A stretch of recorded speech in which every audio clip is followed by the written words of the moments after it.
എന്നെ തന്നെ സന്നിധിയിൽ കാഴ്ചയണപ്പാനും നാഥ, എന്നെ നിനക്കു സുഗന്ധമതായി അർപ്പിപ്പാനും കൃപ ചെയ്യുക. ത്രിയേക ദൈവതിരുനാമം മഹത്വപ്പെടുമാറാവട്ടെ. കർത്താവിൽ അനുഗ്രഹിക്കപ്പെട്ടിരിക്കുന്ന വിശ്വാസികളുടെ സമൂഹമേ, എറിക് ബേൺ എന്ന് പറയുന്ന ഒരു മനഃശാസ്ത്രജ്ഞൻ ഒരു മനുഷ്യനെ പറ്റി നിർവചിക്കുമ്പോൾ അദ്ദേഹം പറയുന്ന വാക്കുകൾ ഇപ്രകാരമാണ്. ഒന്ന്, മനുഷ്യനിൽ നാം കാണുന്നതായി ശരീരമുണ്ട്. ശരീരത്തിൻ്റെ ആവശ്യം എന്ന് പറയുന്നത് ഫുഡ് ആൻഡ് റിലാക്സേഷൻ, അല്ലെങ്കിൽ ആവശ്യത്തിന് ഭക്ഷണം കഴിക്കുക, വിശ്രമിക്കുക എന്നുള്ളതാണ് ശരീരം ആഗ്രഹിക്കുന്നത്. രണ്ടാമത് മനുഷ്യനുള്ളത് ബുദ്ധി, ഇൻ്റലക്ട്, അല്ലെങ്കിൽ ബുദ്ധി ആഗ്രഹിക്കുന്നത് ലേണിംഗ് ആൻഡ് ക്രിയേറ്റിവിറ്റി, പുതിയ പുതിയ കാര്യങ്ങൾ പഠിക്കുകയും അത് പ്രാവർത്തികമാക്കുവാൻ തക്കവണ്ണം ഉള്ള സംവിധാനങ്ങൾ നേടുകയും ചെയ്യുകയാണ് ബുദ്ധി കൊണ്ട് ചെയ്യുന്നത്. മൂന്നാമത് അദ്ദേഹം പറയുന്നു, മനുഷ്യന് മനസ്സുണ്ട്, മൈൻഡ്. മനസ്സ് എപ്പോഴും ആഗ്രഹിച്ചുകൊണ്ടിരിക്കുന്നത് എൻ്റർടൈൻമെൻ്റ് ആൻഡ് റിലാക്സേഷൻ, എപ്പോഴും വിനോദങ്ങളിലും സല്ലാപങ്ങളിലും ഒക്കെ ഏർപ്പെടുകയും അതുപോലെ തന്നെ വിശ്രമിക്കുകയും ചെയ്യുക എന്നുള്ളതാണ്. നാലാമത് അവനിലുള്ളത് സോൾ, അല്ലെങ്കിൽ ആത്മാവുണ്ട്. ആത്മാവിൻ്റെ ആഗ്രഹം, ആവശ്യം എന്ന് പറയുന്നത് പ്രെയർ ആൻഡ് ഫാസ്റ്റിംഗ്, പ്രാർത്ഥനയും ഉപവാസവുമാണ്. ഞാനിത് പറയാൻ കാര്യം, പല മനഃശാസ്ത്രജ്ഞന്മാരും മനുഷ്യന് ആത്മാവുണ്ടെന്ന് സമ്മതിക്കുന്നില്ല. അതുകൊണ്ട് തന്നെയാണ് കാലം ചെയ്ത പുണ്യവാനായ ഇവാനിയോസ് തിരുമേനി പ്രത്യേകിച്ച് മനഃശാസ്ത്ര പഠനത്തെയും അതുപോലെ കൗൺസിലിംഗ് അങ്ങനെയുള്ള ഭാഗത്തെയും ഒന്നും വലിയ പ്രോത്സാഹിപ്പിച്ചിട്ടില്ല. തിരുമേനി പറയുന്നത് മറ്റൊന്നുമല്ല, മനുഷ്യന് ആത്മാവ് ഉണ്ട് എന്ന് സമ്മതിക്കാത്ത, ആത്മാവില്ലെന്ന് പഠിപ്പിക്കുന്നത് എന്തിന് പഠിക്കണം? എന്നാൽ ഈ മനഃശാസ്ത്രം പറഞ്ഞിരിക്കുന്നു മനുഷ്യന് ആത്മാവുണ്ട്. നമുക്കും ഒരു ചിന്തയുണ്ട്. ഇത് പറയാൻ കാര്യം, ഈ പ്രാർത്ഥനയും നോമ്പും ഉപവാസവും ഒക്കെ നമ്മുടെ ആത്മാവിൻ്റെ ആഹാരമാണ് എന്ന് നമ്മൾ പഠിച്ചിട്ടുണ്ട്. ഈ ആത്മാവിനെ മാത്രം പുഷ്ടിപ്പെടുത്തി ആത്മാവിൻ്റെ മാത്രം രക്ഷ എന്നുള്ളത് ഒരിക്കലും പൗരസ്ത്യ സഭയുടെ ഒരു പഠിപ്പിക്കലല്ല. മറിച്ച് മുമ്പ് നമ്മൾ ചൊല്ലിയില്ലേ, മാർ അപ്രൈമിൻ്റെ മെമ്മറ അവസാനത്തെ സ്റ്റാൻസ ചൊല്ലിയില്ലയോ ഇപ്പം ചൊല്ലിയത്? അന്ത്യദിനത്തിൽ നാഥ നീ സന്തോഷിപ്പിക്കണം എന്നെ, ആത്മശരീര മനസ്സുകൾ നിനക്ക് സ്തുതി പാടുന്നത് കൊണ്ട് എന്നെ സന്തോഷിപ്പിക്കണം. ആ മെമ്മറയുടെ അവസാനം അങ്ങനെയാണ്, അന്ത്യദിനത്തിൽ എന്നെ സന്തോഷിപ്പിക്കുന്നു. എൻ്റെ ആത്മാവും ശരീരവും ബുദ്ധിയും മനുഷ്യന് എന്തൊക്കെയുണ്ടോ അതെല്ലാം ദൈവത്തിൻ്റെയായി ദൈവസന്നിധിയിൽ ചെന്നെത്തണം. പാശ്ചാത്യമായൊരു പഠിപ്പിക്കലാണ്, ആത്മാവിന് വേണ്ടി മാത്രം പ്രാർത്ഥിക്കുക, ശരീരത്തെ പീഡിപ്പിക്കേണ്ട കാര്യമില്ല. അതുകൊണ്ട് ചില സഭകളുമൊക്കെ നോമ്പിനും ഉപവാസത്തിനും ഒക്കെ വലിയ താല്പര്യം കാണിക്കാറുമില്ല. വർഷങ്ങൾക്ക് മുമ്പ് ഒരു മനുഷ്യനോട് ചോദിച്ചത്, എന്തിനാ ഈ ശരീരത്തെ പീഡിപ്പിക്കുന്നത്? ശരീരം ദൈവത്തിൻ്റെ അല്ലേ, ദൈവം തന്നതല്ലേ, അതിനെ പീഡിപ്പിക്കുന്ന എന്തിനാ?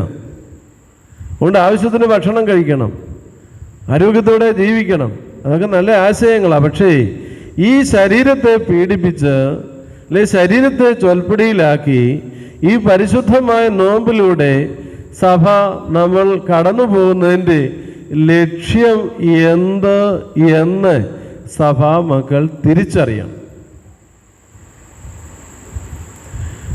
ഏതിന് തന്നെ നോമ്പുണ്ട്, അവിടെ പറയുന്നു എല്ലാം കഴിക്കാം, പക്ഷേ നടുവിൽ നിൽക്കുന്ന വൃക്ഷത്തിൻ്റെ ഫലം ഭക്ഷിക്കരുത്, അല്ലേ? അതിനുശേഷം വരുമ്പോൾ നമ്മുടെ പ്രാർത്ഥന നമ്മൾ ചൊല്ലുന്ന അറിയാം, മോശയും ഏലിയായും 40 നോമ്പെടുത്തു. മോശ നോമ്പെടുത്തപ്പോഴെന്താ സംഭവിച്ചേ? മലയിൽ കയറി 40 രാവും 40 പകലും, ചിലപ്പോൾ മനുഷ്യനൊക്കെ സാധ്യമാണോ അല്ലേ? 40 രാവും 40 പകലും ജലം പോലും ഉപേക്ഷിച്ച് കഴിയുവാൻ. പക്ഷേ മോശ മലയിൽ നിന്ന് ഇറങ്ങി വന്നപ്പോൾ എന്താ സംഭവിച്ചേ? പറ. അവൻ്റെ മുഖത്ത് വലിയൊരു തേജസ് എന്ന് പറഞ്ഞാൽ ദൈവവുമായി സംസർഗം ചെയ്ത് ദൈവിക അനുഗ്രഹങ്ങളെ പ്രാപിച്ചപ്പോൾ അവൻ്റെ ആത്മാവ് മാത്രമല്ല പുഷ്ടിപ്പെട്ടത്, മറിച്ച് എന്തുകൂടെയുണ്ട്? ശരീരത്തിനും രൂപാന്തരം സംഭവിച്ചു, തേജസ് പ്രാപിച്ചു. അപ്പോൾ അവൻ്റെ ശരീരത്തിന് ദൈവികമായ ചൈതന്യമായി തീർന്നു. അപ്പോൾ ശരീരത്തിന് കൂടി രൂപാന്തരപ്പെടും, അല്ലെങ്കിൽ മാറ്റം വരുന്നുണ്ട്. അതുകൊണ്ട് ഒരു മനുഷ്യൻ എന്ന നിലയിൽ നാം പൂർണ്ണമായി ദൈവത്തിൻ്റെതായി തീരുവാൻ തക്കവണ്ണം ഒരു ആത്മശുദ്ധീകരണത്തിൻ്റെ, അല്ലെങ്കിൽ ആ ശുദ്ധീകരണ പ്രക്രിയയുടെ പരിശുദ്ധ സഭ പഠിപ്പിക്കുന്ന പ്രകാരം പറയുകയാണെങ്കിൽ തെയോസിസ് അല്ലെ ദൈവീകരണ പ്രക്രിയയുടെ ഭാഗമായിട്ട് ഞാനും നിങ്ങളും ഈ നോമ്പ് അനുഷ്ഠിക്കുക. എല്ലാ വർഷവും നോമ്പ് എടുക്കുന്നുണ്ട്. ഈ നോമ്പ് ഒരു വർഷത്തിൽ 106 ദിവസത്തോളം നമുക്ക് നോമ്പായി വേർതിരിക്കപ്പെട്ടിരിക്കുകയാണ്. ആ നോമ്പിൽ ദൈവത്തോട് കൂടെ വസിക്കുന്ന അനുഭവമാണ്. മോശ ദൈവത്തിൻ്റെ സന്നിധിയിൽ പർവ്വതത്തിലേക്ക് കയറി പോയതുപോലെ ഞാനും നിങ്ങളും ഈ ഭൗതിക തലത്തിൽ നിന്ന് ദൈവത്തിൻ്റെ സന്നിധിയിലേക്ക് കൂടിച്ചേരുന്ന ഒരു വലിയ അനുഭവമാണ് ഈ നോമ്പിലൂടെ നമുക്ക് ലഭ്യമാകുന്നത്. അതുകൊണ്ട് ആണ് പിതാക്കന്മാർ ഇപ്പോൾ നമ്മൾ വായിച്ചു കേട്ടതായ ആ പ്രമിയോൻ സദറാക്കൻ ശ്രദ്ധിച്ചു നോക്കി. പരിശുദ്ധത്തിലെ മാലാഖമാർ ആഗ്രഹിച്ചുകൊണ്ടിരുന്ന ദീപിക തേജസ്സിനെ പ്രാപിച്ചതായ ആ നോമ്പ് സമാധാനത്തോടെ വരിക എന്നാണ് പിതാക്കന്മാർ നമ്മെ പഠിപ്പിച്ചിരിക്കുന്നത്. അവർ നോമ്പിനെ എത്രമാത്രം സ്നേഹിച്ചു. കാരണം നോമ്പെടുക്കുന്നവൻ എവിടെയാണ്? ഇവിടെ പ്രാർത്ഥന നോമ്പെടുക്കുന്നവൻ പറ. പണ്ടൊക്കെ നമ്മൾ രാവിലെ ചൊല്ലുന്ന പ്രാർത്ഥനയില്ലേ ഇന്ന് അല്ലേ? നോമ്പിലെ പ്രാർത്ഥനയിൽ പ്രഭാത പ്രാർത്ഥനയെ ചൊല്ലുമായിരുന്നു. നോമ്പെടുക്കുന്നവൻ സ്വർഗത്തിലാകുന്നു, ഭൂമിയിലല്ല. സ്വർഗീയമായ വാസമാണ്, ദൈവത്തോട് കൂടെ വസിക്കുന്ന അനുഭവമാണ്. അപ്പോൾ ഈ ലൗകികമായ കാര്യങ്ങളിൽ നിന്ന് വേർപെട്ട് ദൈവത്തോട് ചേർന്ന് ജീവിക്കുവാൻ തക്കവണ്ണം നമ്മൾ ഒരു കാലഘട്ടം വേർതിരിക്കുകയാണ്. ലോകത്തോടു കൂടി ലൗകികമായ ചിന്തകളിലും ഒക്കെ ആകാൻ പാടില്ല. അതുകൊണ്ടാണ് ഇന്നിപ്പോൾ ഈ ശുഭക്കോന് പരസ്പരം എന്തെങ്കിലുമൊക്കെ ഉണ്ടെങ്കിൽ പറഞ്ഞ് തീർത്ത് രമ്യതപ്പെട്ട മനസ്സ്, നിർമ്മലമായ ഒരു ഹൃദയത്തോടു കൂടി ദൈവത്തിൻ്റെ സന്നിധിയിലേക്ക് കടന്നു വന്ന് ദൈവത്തോടൊപ്പമായിരിക്കുവാനായിട്ട് സാധിക്കുന്നത്. അതിനുവേണ്ടി നിഷ്ഠകൾ സഭ നൽകിയിരിക്കുകയാണ്. എന്താ നിഷ്ഠ? വേദപുസ്തകം വായിക്കണം, തിരുവചനം വായിക്കണം, ധ്യാനിക്കണം. ചുമ്മാ വെറുതെ പത്രം വായിക്കുന്നത് പോലെ വായിച്ചാൽ പോരാ. പിന്നെന്ത് ചെയ്യണം? വായിച്ച് ധ്യാനിക്കണം. ആ വായിക്കുന്ന വചനങ്ങൾ എൻ്റെ ഹൃദയത്തോട് സംസാരിക്കും. എൻ്റെ ഹൃദയത്തിൽ അവ രൂപാന്തരപ്പെടും. എന്നെ രൂപാന്തരപ്പെടുത്തുവാനായിട്ട് പര്യാപ്തമുള്ള വചനമായി മാറുകയാണ്. അതുകൊണ്ട് വചനം വായിച്ച് ധ്യാനിക്കണം, പ്രാർത്ഥിക്കണം. നമ്മളെ പറയുന്ന പ്രാർത്ഥനയല്ല, നമസ്കരിക്കണം. നമസ്കാരം എന്ന് പറയുന്നത് നമ്മളെ പൂർണ്ണമായി സമർപ്പിക്കലാണ്. അതുകൊണ്ടാണ് കുമ്പിട്ട് പ്രാർത്ഥിക്കണം. കുമ്പിട്ട് സാഷ്ടാംഗ പ്രണാമം ദൈവത്തിൻ്റെ സന്നിധിയിൽ. ആ പാദപീഠം, ഭൂമി എന്ന് പറയുന്നത് ദൈവത്തിൻ്റെ പാദപീഠമാണ്. ആ ദൈവത്തിൻ്റെ പാദങ്ങളെ ചുംബിക്കുവാൻ എനിക്ക് കിട്ടുന്ന ഭാഗ്യമാണ്. ആ ദൈവത്തിൻ്റെ പാദത്തെ ചുംബിച്ച് അനുഗ്രഹം വാങ്ങാനുള്ള അവസരമാണ് കുമ്പിട്ട് പ്രാർത്ഥിക്കുക എന്നുള്ളത്. അതുകൊണ്ട് ഈ നമസ്കാരങ്ങൾ നാം കുമ്പിടണം. പ്രാർത്ഥനകൾ ചൊല്ലുന്നത് എന്തെന്ന് ഗ്രഹിച്ചുകൊണ്ട്, ബോധ്യപ്പെട്ടുകൊണ്ട് നാം ചൊല്ലണം. ദൈവത്തെ പാടി പുകഴ്ത്തുമ്പോൾ മാലാഖന്മാരോടൊപ്പം നിന്ന് ദൈവത്തെ സ്തുതിക്കുവാനുള്ള ഭാഗ്യമാണ് ലഭിക്കുന്നത്.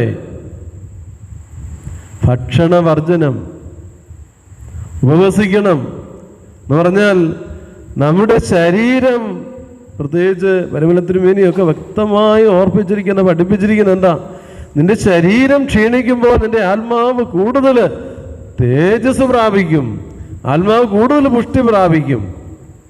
എന്ന് പറഞ്ഞാൽ ശരീരത്തിൻ്റെ ആഗ്രഹങ്ങളെ നിനക്ക് നിന്റെ മനസ്സുകൊണ്ട്, നിന്റെ ആത്മാവുകൊണ്ട്, നിന്റെ ഇച്ഛാശക്തി കൊണ്ട് നിയന്ത്രിച്ച് പരിധിയിൽ വരുത്തുമ്പോൾ നീ ആഗ്രഹിക്കുന്ന കാര്യങ്ങൾ നിന്റെ കൈകൾ കൊണ്ട് അല്ലെ നിന്റെ ശരീരം കൊണ്ട് ചെയ്തു തീർക്കാനായിട്ട് സാധിക്കുകയാണ്.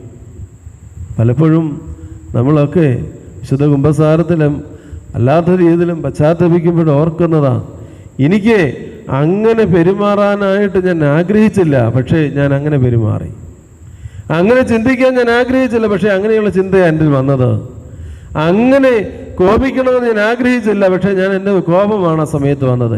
അങ്ങനെ നമ്മുടെ ചിന്തകളെയും നമ്മുടെ വാക്കുകളെയും നമ്മുടെ പെരുമാറ്റത്തെയും ഒക്കെ ഒന്ന് ചൊൽപ്പടിയിൽ നിർത്തുവാൻ തക്കവണ്ണം, എന്നെ ഒന്ന് സജ്ജനാക്കി എടുക്കുവാൻ തക്കവണ്ണമുള്ള ഒരു വലിയ വലിയ പ്രയത്നമാണ് ഈ നോമ്പിലൂടെ നമുക്ക് കാര്യമാക്കുന്നത്. അതുകൊണ്ട് തിന്മകളോട് നോ പറയുവാൻ, അതുപോലെ ക്ഷമിക്കുവാൻ, നന്മ കൂടുതൽ ചെയ്യുവാൻ ഉള്ള പ്രേരണ നമുക്ക് ലഭിക്കുവാൻ തക്കവണ്ണം ഈ നോമ്പ് നിഷ്ഠകൾ നമ്മൾ അനുഷ്ഠിക്കുന്നത് വഴി നമുക്ക് സംജാതമാകുന്ന അനുഭവമാകുകയാണ്.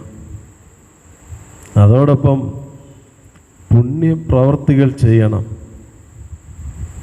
സഹോദരനുമായി ഞാൻ രമ്യതപ്പെടാതിരുന്നയാളെ നോമ്പിൻ്റെ അനുഭവത്തിലൂടെ രമ്യതപ്പെട്ട സ്നേഹത്തിൻ്റെ ആത്മാവിലാവണം.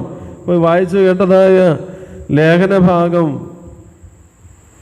കൊരിന്ത്യർക്കെഴുതി 1 ലേഖനം 13-ാം അധ്യായം സ്നേഹത്തിൻ്റെ പ്രമാണമാണ്, സ്നേഹത്തിൻ്റെ കീർത്തനമാണ്.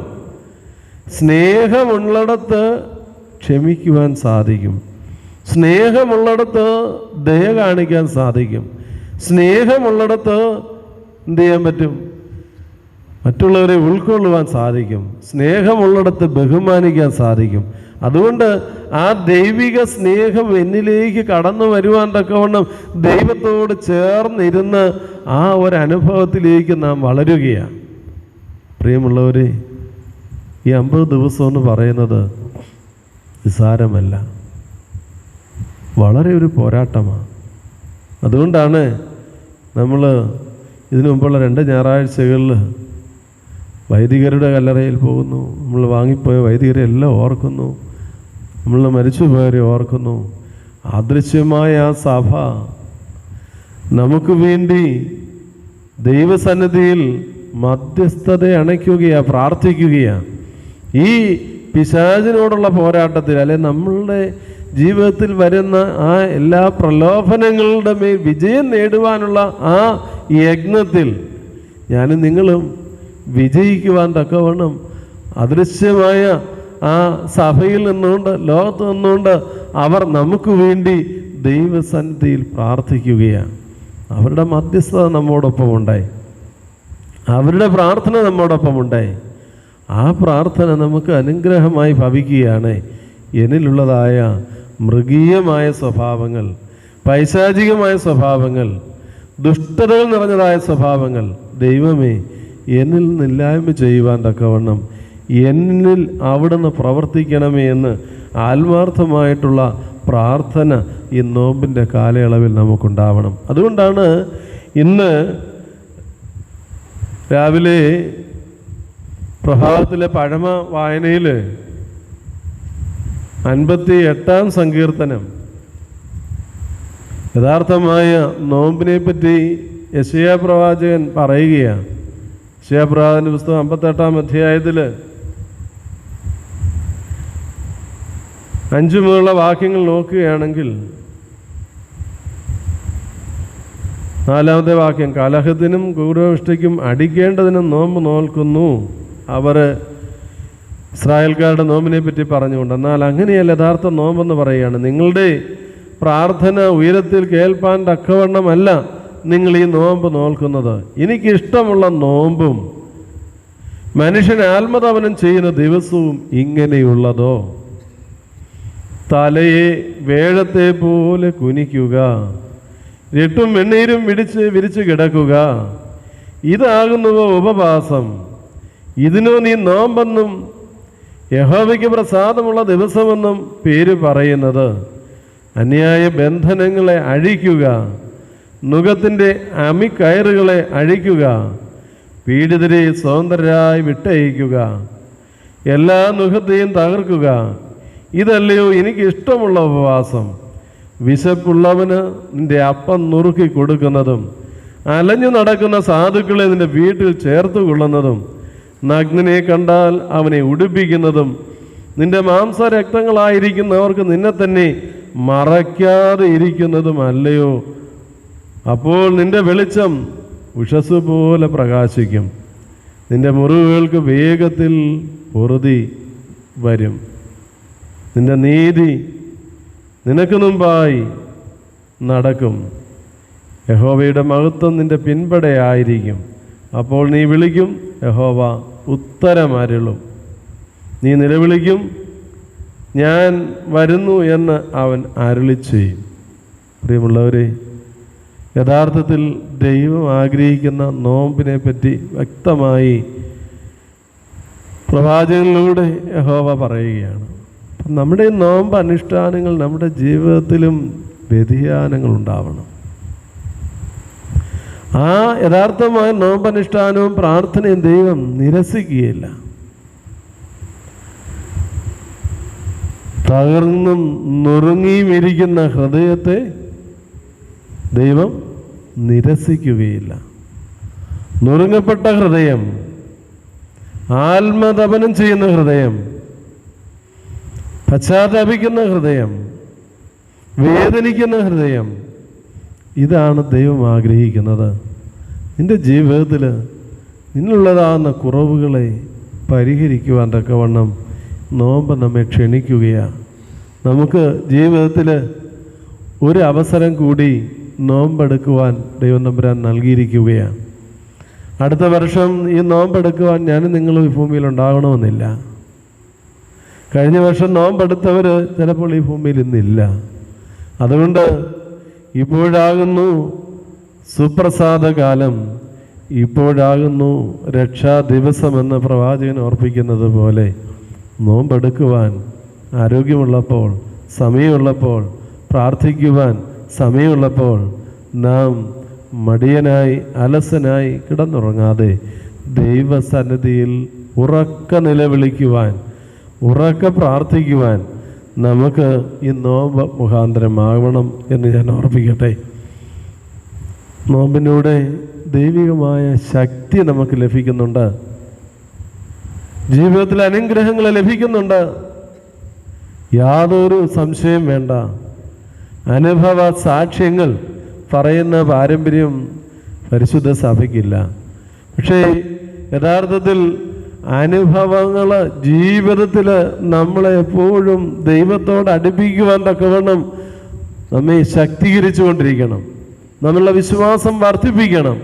കാരണം അത്രമാത്രം സമർപ്പണത്തോടു കൂടി ദൈവസന്നിധിയിൽ പ്രാർത്ഥിക്കുകയും നോമ്പനുഷ്ഠിക്കുകയും ചെയ്യുമ്പോൾ ദൈവിക അനുഗ്രഹങ്ങൾ എൻ്റെ ഭവനത്തിൽ, എൻ്റെ ജീവിതത്തിൽ, ഞാൻ ഇടപെടുന്ന രംഗങ്ങളിലൊക്കെ ലഭിച്ചു എന്നുള്ള ആ സാക്ഷ്യമുള്ളവർക്ക് ആ ദൈവത്തിൽ വിശ്വാസം വർദ്ധിക്കുകയാണ്. അനേകരുടെ സാക്ഷ്യം നിങ്ങൾക്ക് കേൾക്കുവാനിടയായിട്ടുണ്ട്, അത് ഞാൻ വെളിപ്പെടുത്തുന്നില്ല. അതുകൊണ്ട് നോമ്പ് അനുഷ്ഠിക്കുന്നതായ അല്ലെങ്കിൽ ആരംഭിക്കുന്നതായ ഈ ദിനം മുതൽ ഈ 50 ദിവസം നമുക്ക് ദൈവസന്നിധിയിലേക്ക് വേർതിരിക്കാം, ദൈവത്തോടൊപ്പം കഴിയാം. നോമ്പിലൂടെ ദൈവിക ചൈതന്യമുള്ളവരായി എന്തെങ്കിലും പരസ്പരം വിദ്വേഷമോ പിണക്കമോ പകയോ എന്തെങ്കിലും ഈർഷ്യയോ കുടുംബാംഗങ്ങളുമായിട്ട്, ഇടവാംഗങ്ങളുമായിട്ട്, സഹോദരങ്ങളുമായിട്ട്, ബന്ധുക്കളുമായിട്ട് ആർക്കെങ്കിലും എന്തെങ്കിലും ഉണ്ടെങ്കിൽ അവയെ ദൈവസന്നിധിയിൽ ഉപേക്ഷിക്കുവാൻ, ദൈവത്തിന് വേണ്ടി ക്ഷമിക്കുവാൻ, ദൈവ അനുഗ്രഹം കിട്ടുവാൻ വേണ്ടി ക്ഷമിക്കുവാൻ ദൈവം നമ്മോട് ആവശ്യപ്പെടുകയാണ്. അതുകൊണ്ട് ആ ഒരു അനുഭവം നമുക്കുണ്ടാകുവാൻ ഈ നോമ്പ് ഇടയാകട്ടെ എന്ന് ആശംസിക്കുന്നു, പ്രാർത്ഥിക്കുന്നു.